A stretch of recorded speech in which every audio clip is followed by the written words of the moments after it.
guys. Ayan, ano na to, third day after nung attack sa US Air Base dito sa Qatar. Parang wala nangyari, yung mga tao back to normal. Ayan po sila, makita nyo.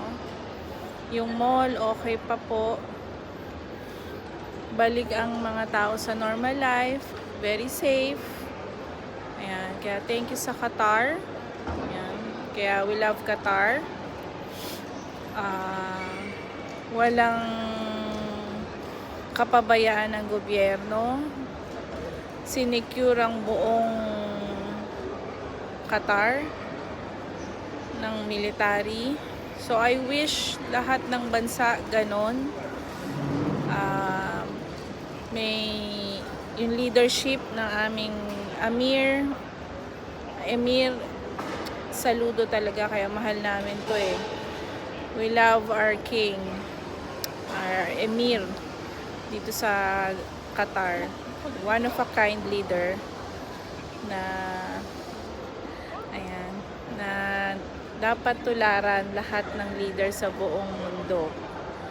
Ayan, so salute.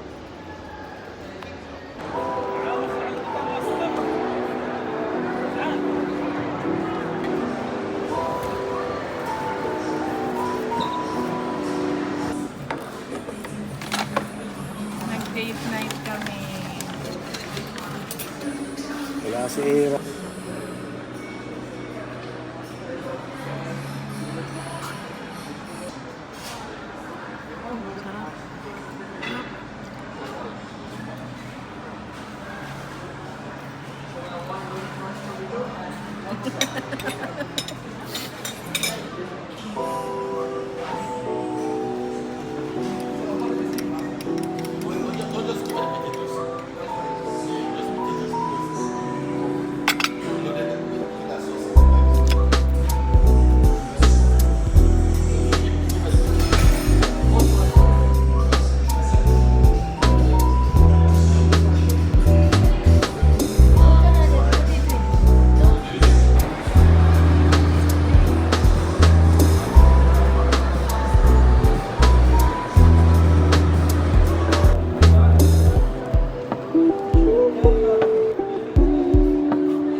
Good evening and welcome back to our channel. Ayan. So another vlog tonight. Imbitahan tayo sa isang birthday. So tingnan natin kung makakapag-vlog tayo later pag nandun na. Ayan. So ito yung mga kaganapan after what happened sa ng mga nakaraang araw. So, ako gusto ko maging normal ulit yung feelings ko sa mga kapaligiran. Though, hindi na po ako nakakatulog ngayon ng maayos. Gawa ng sa mga nangyari ng mga nakaraan. Sobrang inuumaga na naman ako matulog. Tapos, hindi kompleto. Ayan, si Tony. Hi. So, lalakad muna kami para maiba naman ang mundo. So, yan. Kita tayo later.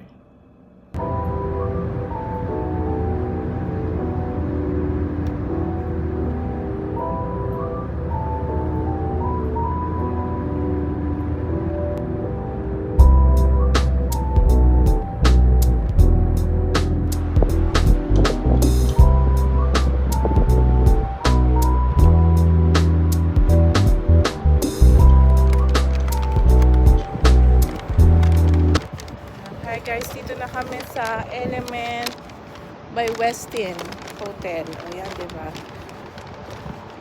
Dito kami a-attend ng birthday. Dala natin ang ating gift para sa ating kaibigan. Okay.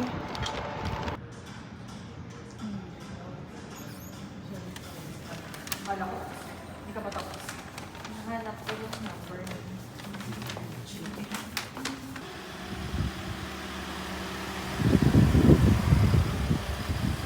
Good morning, good morning, good morning. Ayan, it's a happy Friday. So yung kagabi, hindi na tayo nag-vlog dun sa mismong party. Bakit nga ba hindi tayo nag-vlog? Wala lang, nahiya lang ako kasi ayun, birthday ng ano yun eh, ng kakilala namin, na-invite kami. Kapwa vlogger din, ka-vlogger natin dito sa Qatar. Nahiya naman ako kasi wala naman nag-vlog.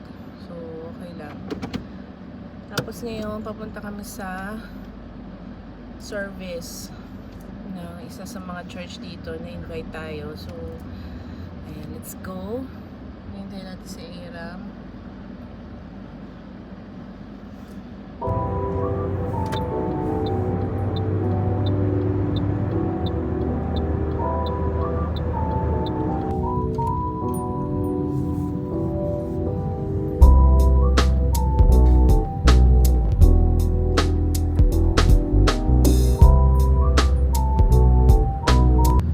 Guys, ayan yung mga villa dito.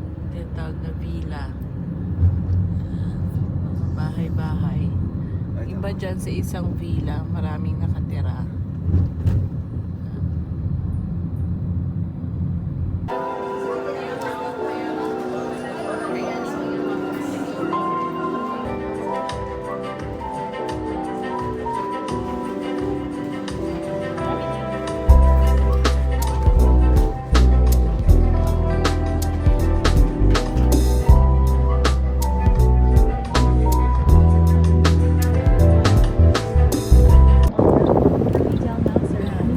Thank you kay Doc Greg sa mga gamit natin sa church. Kala Pastor Dave. Ayan. Nakarinig tayo ng Word of God. Ayan. Kailangan natin yun for our spiritual. Ang food is for our body. Word of God is for our body and soul. So it's a nice day na naka-attend tayo. Ayan, yung lagi ko rin sinasabi, yung lagi kong hashtag,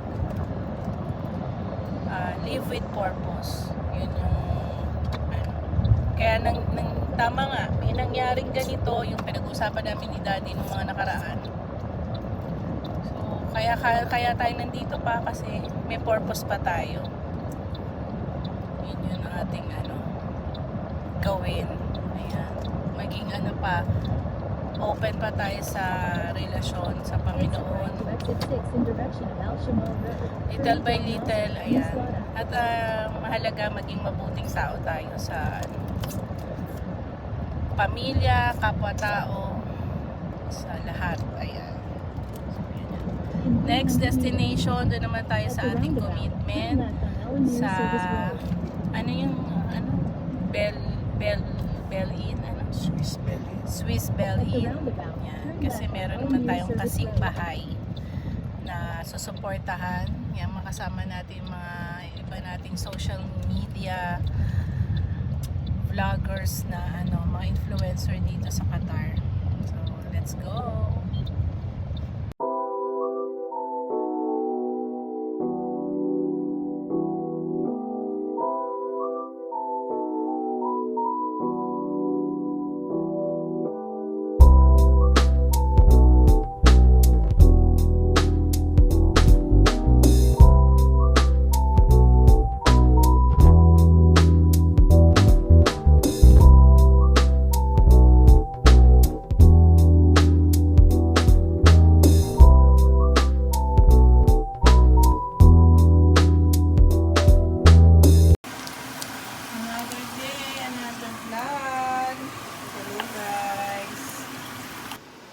Yan, naka-recover na tayo sa ating low blood again. Parang lagi na lang akong ganito every month o twice a month. Pero tayong iniindang karamdaman. I don't know what's happening with your Ate Ava, pero I'm praying na sana walang serious, no? So, meron tayong tirang sopas. Parang gusto ko siyang partneran ng pusit. So, yan. Isa sa mga paborito kong pagkain ang dried pusit. Though mabaho, hindi pa naman tayo naliligo. So, okay lang kumapit yung amoy. Tapos kakain tayo. Tara.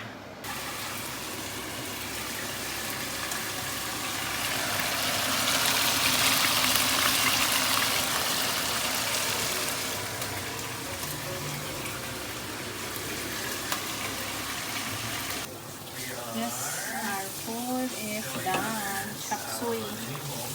Kung ano lang meron sa kitchen, yun lang. So, nakapag-chop suey tayo. List to buy later. Kung ano pang maisip, we'll do some grocery. Ano tayo guys, mag-grocery tayo sa Safari para mas marami tayong mabili kasi medyo mura-mura doon compared to Lulu. Kasama natin si Aram, kikitain natin si Daddy doon. So, ayan, samahan nyo kami.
Life. Pero okay na rin kahit pa paano dito, mapipili mo pa yung kailangan mong bilhin. Hindi mo masyadong problemahin. Not like sa Pilipinas. Mas mahirap kung wala, di ba? Kasi walang pambili. Okay na rin dito guys, kahit tumataas ang bilihin, kahit pa paano afford pa.